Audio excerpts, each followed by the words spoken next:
Los inversionistas se enfrentan a un fuerte dilema ético en Venezuela. ¿Hasta qué punto la situación política del país se volverá intolerable para los inversionistas de bonos?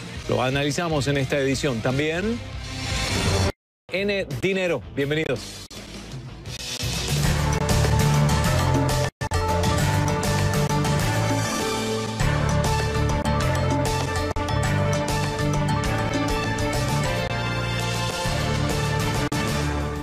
Bienvenidos a todos, ¿cómo les va? Soy Guillermo Arduino, esto es CNN Dinero. Hoy estoy por Xavier Serviá, que tiene el día libre.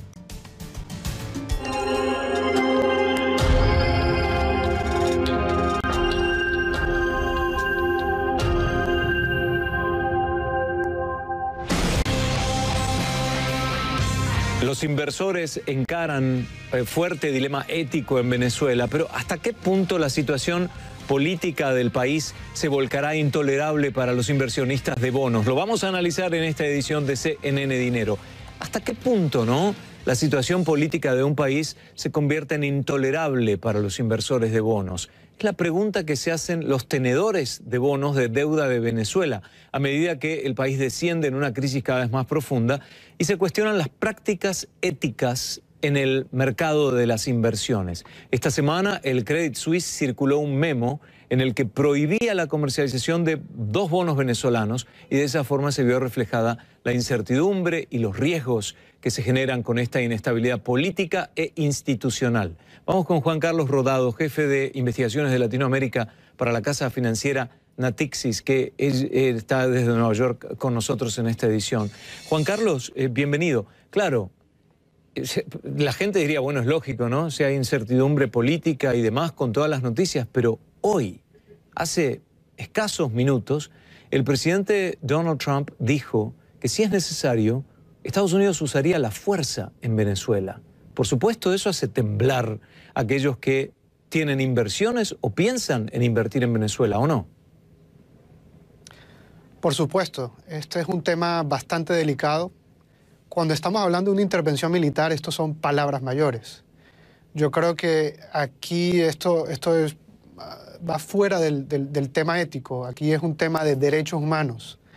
Es un tema de derechos humanos por la simple razón que en este momento en Venezuela se están violando esos derechos humanos. Hay derechos humanos básicos como el acceso a la comida. No hay acceso a la comida en el caso de Venezuela. Uno mira, por ejemplo, la situación durante el último año. Los venezolanos escasamente están teniendo acceso a una comida diaria. Entonces es un tema que es un tema de derechos humanos en este momento. Yo creo que ese es el tema que poco a poco se ha dado a conocer y poco a poco muchos se han concientizado de lo importante que es este tema de los derechos humanos en el caso de Venezuela, y va más allá del tema ético en este momento. Y en cuanto al tema de las inversiones, aquellos que pusieron su dinero en bonos, por ejemplo, de deuda en Venezuela, ¿cuál es el estado de esos precios? ¿Están inflados? ¿Qué es lo que puede pasar con esas inversiones? Bueno, el tema con las inversiones la pregunta es la de siempre, saber si va a haber un default o no, es decir, una cesación de pagos en el caso de Venezuela. Hay un tema clave que ha sido el mismo tema en el caso de Venezuela. El gobierno termina pagando los bonos gracias a un salvavidas financiero que puede venir de Rusia, puede venir de China o de pronto de la compra de alguien con un gran descuento de los bonos venezolanos. Esta presión financiera ha aumentado. Entonces hay que tener en cuenta que el riesgo de default sigue, pero es un tema extremadamente complejo. La situación, por supuesto, se agrava con toda esta presión internacional y con simplemente el hecho de que los bancos no quieren tomar ningún riesgo venezolano nuevo. Es decir, no hay ninguna transacción nueva que se quiera tomar con Venezuela, por el hecho de que hay unas sanciones extremadamente fuertes contra el gobierno de Maduro y contra una serie de personas. Ahora, cuando recién mencionabas lo de los bonos, me recordé el tema de Argentina cuando entró en default. Y en ese momento parecía un muy buen negocio para muchos, pero después vienen las peleas en las cortes. Claro. Porque cuando los números se estabilizan un poco en los países, empiezan a decir, no, un segundito, esto es una estafa, porque en realidad esos valores eran irrisorios. Entonces, en realidad el ejemplo de Argentina también puede detener el interés de muchos para poner plata si Venezuela entra en default. El ejemplo de Argentina es un muy buen ejemplo, porque es un ejemplo que demuestra que un litigio, en el caso de los bonos, un litigio financiero puede durar mucho tiempo, muchísimos años. En el caso de Venezuela hay un agravante que es el siguiente. Una gran parte de esos bonos, por ejemplo, de los activos de Venezuela, de ese colateral, hay una deuda en la cual China es, en cierta manera, un creditor prime, es decir, un creditor que prepondera sobre los demás creditores. Entonces, por ejemplo, cuando estamos hablando del colateral, en el caso de Venezuela, el colateral es el petróleo, son los activos que tienen. Claro. Pero es muy difícil repartir ese colateral teniendo en cuenta que China tiene un acceso privilegiado a ese colateral. La pregunta final y breve tiene que ver con la conducta en la historia del gobierno venezolano, sobre todo en estos últimos años de crisis, con respecto al pago de deuda. ¿Es bueno o es malo? Ha sido bueno, y ha sido bueno por la simple razón de que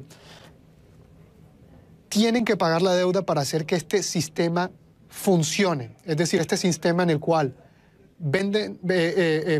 pueden pagar la deuda les permite poder facturar ese petróleo, venderlo a precios internacionales, ese petróleo que exportan a Estados Unidos, y esos dólares que entran son los que permiten mantener a ese régimen. Obviamente, esos dólares hoy en día están sirviendo para la represión tan importante que se está dando en el país. Entonces, es una situación bastante complicada por esos temas que se están dando en este momento. Y que cambian constantemente. La última, porque voy a agregar una pregunta más. ¿Habrá default o no, Juan? De acuerdo con tu percepción como experto, Juan Carlos, ¿habrá default en Venezuela? Tengo que ser sincero, no tengo la más mínima idea. Es una situación que si uno se pone a hacer la explicación por lo absurdo, uno puede mirar que el hambre puede durar muchísimo tiempo. Miren la situación extrema de Cuba.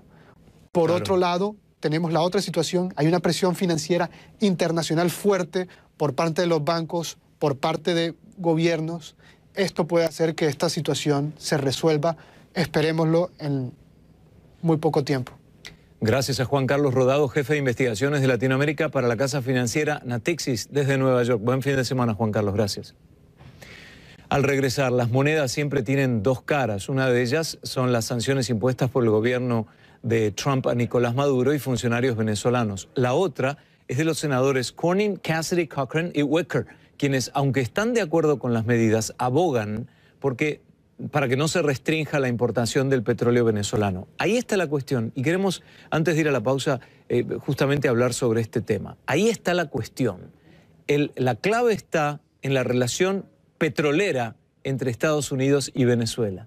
Hay quien dice se debe interrumpir y quienes dicen que no.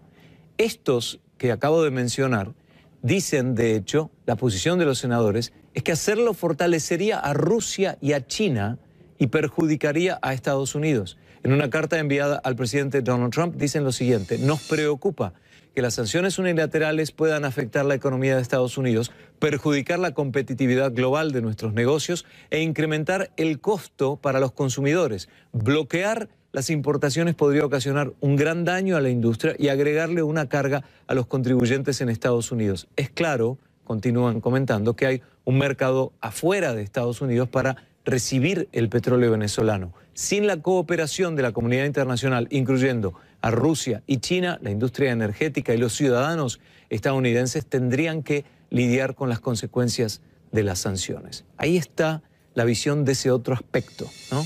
Porque a veces mucha gente lo dice rápidamente, se interrumpe el flujo venezolano de petróleo y de esa forma el gobierno está más ahorcado y tiene que actuar. Pero las consecuencias, según estos senadores, es mala para Estados Unidos. Bueno, estas son solo algunas de las reacciones que a nivel político internacional han generado los acontecimientos en Venezuela. Y uno de los más grandes críticos al gobierno de Nicolás Maduro ha sido el presidente argentino Mauricio Macri.